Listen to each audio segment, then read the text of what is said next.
Now, there's a report in the New York Times this morning that the air traffic controllers, there was only one on duty, and normally there's two, and that does look like it's a major factor. If that is true, it means that I was an air traffic controller myself. When you get traffic mixes of that kind and it's overwhelming, you can lose track, in your head basically about what's happening like that.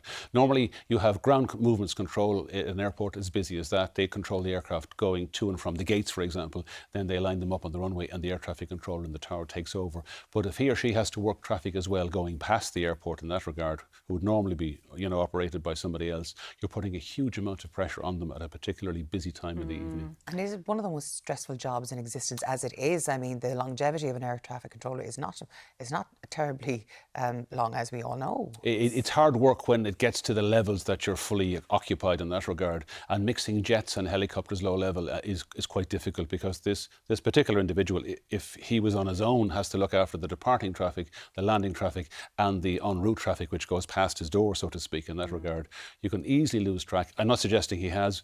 The other point I should make, though, is that of course all these people are highly trained, they're licensed to the appropriate standard, and any comments about them not being up to the job would not make sense, because they are licensed and they are approved to operate at that airport.